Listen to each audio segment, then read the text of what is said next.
Today, Wall Street versus Main Street. Hello again, it's Martin North from Digital Finance Analytics. Welcome to the latest posts covering finance and property news with a distinctively Australian flavour. And today I'm joined by George Gammon. Hello, George. How's it going, Martin? It's good to see you. Yeah, great. And we finally connect. There have been so many people on both our channels saying, you must talk to George. And so we've got there. That's right. Yeah. I get those messages all the time. So I'm really super excited we could connect. And what I think is interesting that both you and I have an intent of trying to educate and inform and help people to form views, right? To say, guys, there's a lot going on that you don't necessarily understand, but you need to understand because it's really important. Absolutely. I mean, we could go on and on and on, especially right now with what's happening with the virus and the pandemic. It's just taking central planning to a whole new level. I mean, if we thought we were getting more and more central planning through what happened in 2008 with I'm just talking about from an American-centric standpoint here, with the Fed doing quantitative easing, expanding their balance sheet to 4.5 trillion. And by the way, let's remember that was supposed to be temporary.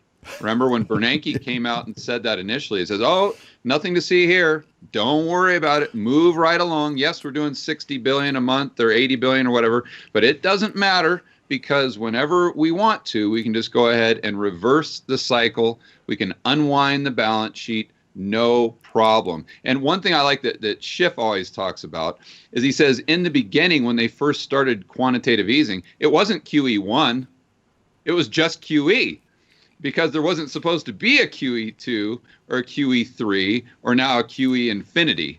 And it's just so my point there is the bigger the Fed's balance sheet gets, the more central planning we have. The more central planning we have, the less price discovery. The less price discovery we have, then the more dysfunctional and less dynamic of an economy we have. And that translates, or that trickles down, if you will, to the average Joe and Jane because they have less opportunity, higher unemployment rate, and potentially a higher inflation rate where their wages aren't going up, but the prices of what they buy at the grocery store is constantly going up.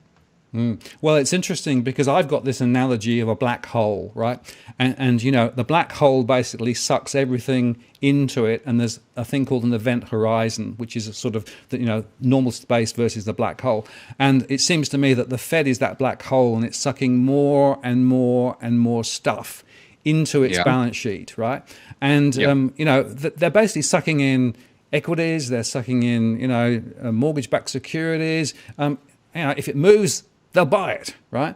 But we should stop. Well, as long as it's not the real economy. As long as it's not in the real economy. Yeah, if you got a gas station on the corner, well, you're screwed.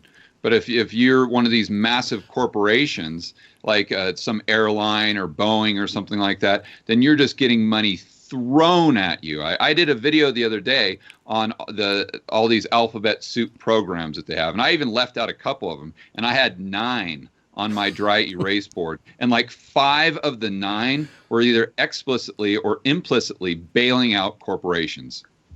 Yeah, and if you look at the relative dollar value, right, not only is the number of programs, but it's all concentrated on, the financial system and corporations and, even central banks overseas through the swap lines, who can then access corporates overseas. But if you look at the real economy, and there are programs designed to help businesses and households, firstly, they have to go indirectly, so they go through a retail bank, right? Right. So the retail bank can get really, really cheap funds from the Fed, but that doesn't necessarily translate to what they actually provide to real households and real businesses. Yeah, it's just another layer of bureaucracy for the subway or for the restaurant or the gas station or the construction company, where they have to go to their Wells Fargo or Bank of America or whoever their local bank is, and you just have to go through them first, and then you have to go to the Fed. So you have all these layers before you can actually get the funds you need. Where if you're one of these big corporations, all you need to do, I'm sure they've got the Fed on speed dial, or or actually it's not even the Fed that's doing it, it's BlackRock. I mean, you want to really go down the rabbit hole. I mean, think about that. And I don't know if your viewers know who BlackRock is. They're basically a private equity firm, but they have a lot of these bond funds that they create and they manage. All right. Well, if you buy a BlackRock bond fund, there's certain assets under there. There's corporate debt that they've purchased that they think is the best corporate debt to have. Well, the Fed comes down and says, hey, BlackRock, here's $10 trillion or whatever it is. Here's a blank checkbook. Go ahead and buy the bonds that you think we should buy. Well, what are they going to buy? Of course, they're going to buy the debt that they own for their fund so they don't have to take a haircut. And by the way, not only are they getting this, what I would consider a bailout, or their investors are also getting a bailout, but then the Fed is actually paying them to do it. I mean, you can't make this stuff up. It's just total insanity.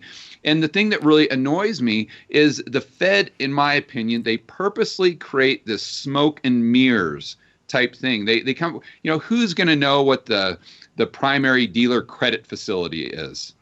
I mean, no one's going to really, other than just nerdy guys like you and I that really get into it and our viewers.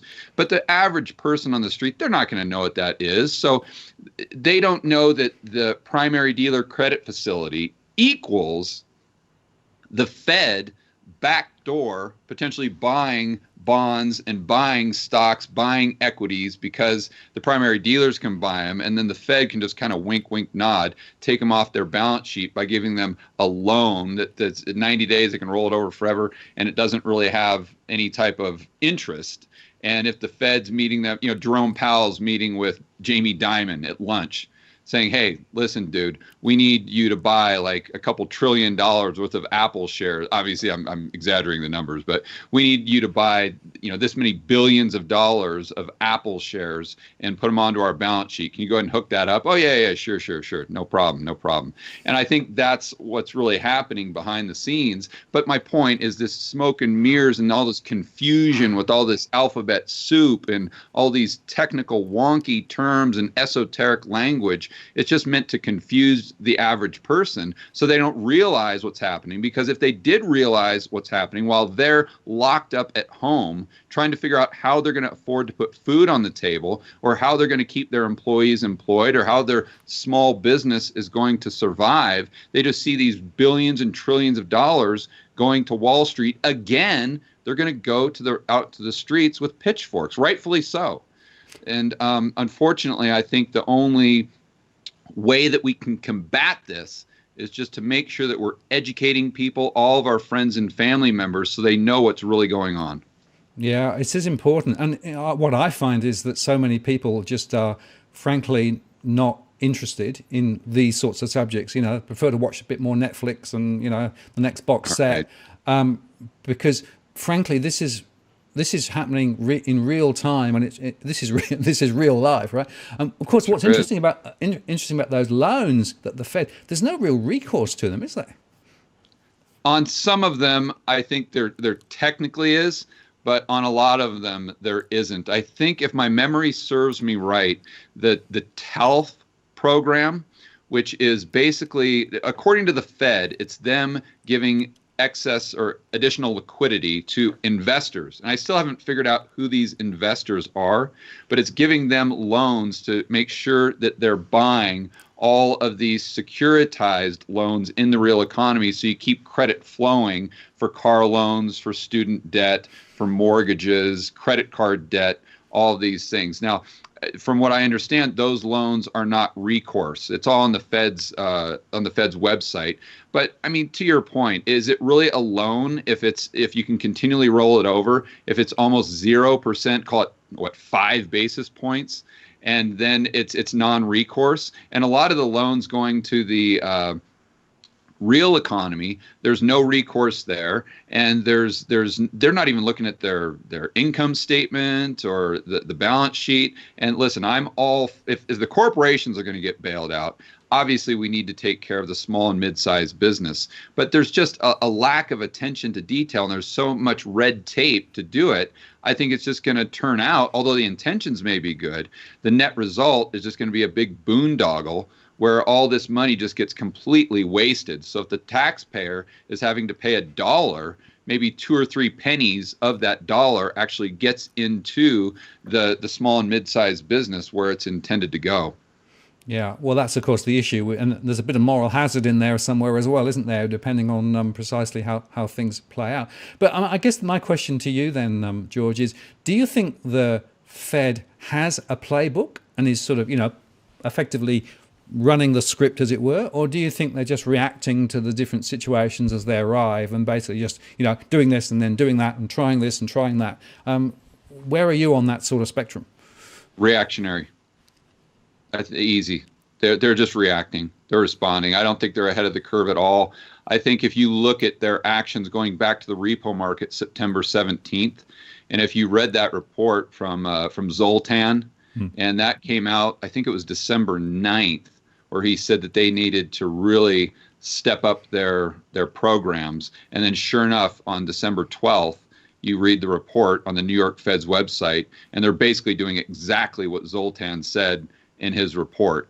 And I think they're combining just kind of that reactionary playbook with looking back at Japan and the ECB or just other central banks, because I think they use the same models. And I think the problem with the Fed's models is that it works on paper, but in real life, it's not going to play out. And there's going to be those unintended consequences, just like trying to tinker with nature. That's the way I see the economy. I see it a complex system with billions of transactions on a daily basis between individuals, and there's no way that a central planner can understand as much as the individual that's making that transaction, what's best for them and their family. And it's like that story here where they go into Florida, and let's say they've got an insect problem. So they bring in some weird species of African frog. And the next thing you know, the frogs are completely overwhelming the whole entire state. And the frog problem is 10 times greater than the insect problem. So then what they do is they bring in some rare form of alligator. And then the alligator eats all the frogs, but then they start eating people and dogs and everything. And then you can't even go to a golf course because you get your leg bit off by an alligator if you hit your golf ball in the water. And it's just because nature is a complex system. So we as human beings just can't understand all of the variables. And if we do one little thing to it, we're going to mess it up even greater. We're going to have a bigger problem than we had to begin with. That's how I kind of see things. And that's why, for me, central planning just isn't a good idea, even if it alleviates some of the short-term pain and just tries to kind of kick the can down the road. Well, it's interesting. And of course, it's worth reflecting on two things. Firstly, the Fed, of course, is privately owned by big banks, right? And secondly, the Fed and the ECB and the Bank of England and the Reserve Bank here in Australia, they all sit around the table in the Bank for International Settlements, the bankers' bankers. So they've all got this groupthink about how to deal with the situation that they're facing. So in a way, they're not actually necessarily just thinking about it to, objectively, independently. They've all got this same way of thinking about it. Yeah, it's like this echo chamber. And even when they're not in their meetings, they're over at, some schwanky place in Aspen meeting or at Davos or something like that. And they're still just in their own little group, just talking to each other. And that is not good when no matter what type of echo chamber you get into. You've got to get feedback from the outside, or else you're going to start making some really bad decisions. And again, that goes back to why an economy that's decentralized and is a free market, bottoms up approach is always going to perform better than a type of communism or central planning, where going back to the days of old school Russia, where they're trying to decide how much steel should our steel manufacturer make. Well, we can kind of guess, but we don't know because there's not a price, right? If there was a price to the steel and the price of steel was going down, we would know, or the manufacturer would know, that, hey, I better lay off my steel production. Or if the steel is more expensive in Dallas than it is in San Francisco, okay, I need to divert more of my steel over to the area that's more expensive, and that brings down the price. It's the input, the data and the information we get from prices is just totally invaluable. And it's not just about price discovery. And I think if people understood how important it was, they would understand how bad manipulating interest rates really are. Because if you're manipulating interest rates, then that's the half of, well, money is a half of every single transaction. So since interest rates are the price of money, basically what you're doing is you're manipulating the price of everything in the economy. So what is a house worth? Well, I don't know. If we have 0% interest rates or negative interest rates, what's a can of Coke worth? What's a stock worth? What's a bond worth? What's my car worth? We don't have, it's like Jim Grant says, we're living in this hall of mirrors, and it does nothing but distorts not only financial assets, but the whole entire economy. So the longer we go with this growth of the financial economy that exists within this hall of mirrors, when eventually it's time to take the medicine or it's time to pay the fiddler, the worse it is. So how do you think this is going to play out? We are sitting, of course, in the middle of the virus at the moment, but let's assume that eases back. We've got this huge amount of debt in the system. The central bank is going to go on QE to the nth. So how does this all play out in your mind? I think for the United States, it's a lot like the Bank of Japan, where they just keep buying assets, and they're going to be not only the lender of last resort, they're going to be the buyer of last resort. So you just gradually get more and more, whether it's equities, debt, it all goes onto the Fed's balance sheet, and then they can kind of determine who has to pay off that debt and who doesn't. Okay, if a large majority of mortgage holders are not able to pay their loan because of what's happening with the virus or XYZ recession, it doesn't really matter. Well, then they can just kind of let them not pay, and it doesn't really matter because it's not affecting the private sector. And I just see this gradual progression, just like they had in Japan. The only difference I see, though, although Japan has had a deflationary type of depression or just long, lost decades, I think that I totally see that happening in the United States, but I also see a scenario where we could have a deflationary long-term depression, like a lost decade or two, but it's an inflationary depression instead of a deflationary depression. So when most people think of a depression, they just think of prices going down. But if you think of things in real terms, then it's very possible to have inflation going up, let's say at 5% per year, where nominal GDP growth is, let's say, 1% per year, and that would give you real negative GDP growth. So I see it potentially playing out that way. And I look at the U.S. housing market, and I always use a chart going back to 1900 adjusted for inflation. And there's a very specific trend line. It always tends to mean revert, which makes sense because generally home prices should be connected to wages, and wages should have something to do with inflation. So it makes sense that inflation has to do with housing prices. But you see it just really kind of just straight. And oddly enough, if you go all the way back to the late 1800s, you see that even where we were in the United States around 1998, 97, adjusted for inflation, and when you adjust for the size of the house, the prices are identical. 100 years, prices don't go up.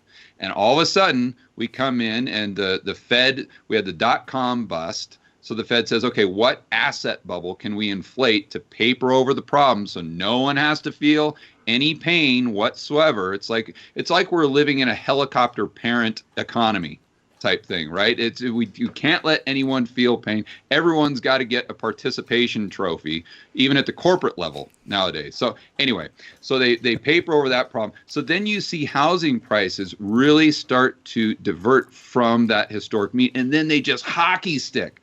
I mean, straight up, they go parabolic until we get to 2006. And of course, we know what happens then. They come crashing all the way down. But where do they bottom out? They bottom out right at the historic trend line, 2012. And then, of course, they go all the way back up. Now, in a lot of markets, they're higher than where they were before. So I've done quite a few videos on the real estate market lately.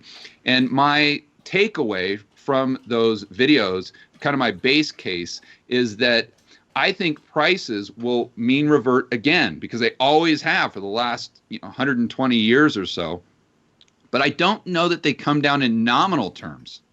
I think that the prices could go back to that historic trend line, but when you adjust for inflation. And I know, as an example, my sister called me up after she saw this video. She lives in Dallas. And she says, yeah, I mean, I totally get what you're saying in the video, but man, in Dallas and Texas, I mean, you have all these people moving here from California because of the high taxes. She goes, I just don't see home prices in Texas going down by 50%. I said, okay, let's go through just a quick thought experiment. So I said, do you think with what's going on with the virus that home prices in Texas could go down by 5% this year? She said, well, yeah, I think that's reasonable. I said, okay, do you see them potentially going down 5% per year for just 2 years, just the next 2 years while we're potentially dealing with the ramifications of the virus? She said, yep, I totally get it. I said, okay, great. So then do you think prices could be flat for the next 5 years after that, just in nominal terms? She says, yeah, I totally see that. I said, okay, well, the cycle in Japan, where they went from peak to trough in the 1990s, it took them, they went down by 60% or so. They haven't really recovered too much. But that took 15 years. And even in the United States, it took about 6 years to get from the peak all the way to the bottom in 2012. So I said, okay, let's look at a 15-year cycle. So 2 years, we're down by 5% per year. Then we go flat nominally. And then for the next 8 years, let's say we go up by, let's just say 2 or 3% per year. I go, do you see that being realistic? She said, absolutely. Okay, great, we're making progress. Now, do you think that for the next 15 years, because of all the money printing and what the Fed's doing, and we potentially have MMT, helicopter money, do you see CPI going up to, call it, 5% for the next 15 years? She says, yeah, I totally see that. I said, well, what you've got is your home prices have gone down by 50% when you adjust for inflation. She's like, okay, I get it. I get it. So, but anyway, my point is that's kind of how I see it playing out. And I know you might have, and I'm open to being wrong. Listen, I'm someone, I almost flunked out of high school. I've never taken an econ class in my life. I'm just some schmuck on YouTube that does whiteboard videos and draws stick figures. So don't listen to me at all, but that's kind of how I see it playing out. Very interesting, George. And look, I don't think that anybody quite knows, but I always say there's definitely an inflationary future and the deflationary future, and neither is actually good for real household and real businesses, unfortunately. Yeah. But the fact of the matter is that we're going to end up with more centralized control, more effectively assets owned by central banks, the financial system probably looking pretty sparkly, but the real world and the real economy probably looking pretty dire for unfortunately for a long period of time. But the critical thing is people need to wake up, understand what's going on, and begin to actually react appropriately, because otherwise, it's all going to happen. George, I really appreciate your time today. It's been fantastic to catch up with you, and we should do this again because there's so many things I'd like to chat with you. But just before you go, where can people find out more about you? They can just go to my YouTube channel, or they can find me on Twitter. It's just my name, George, typical spelling, and then Gammon is my last name. It's Gammon. Great. George, I appreciate your time today, and let's catch up again soon. Thanks, Martin. I appreciate it.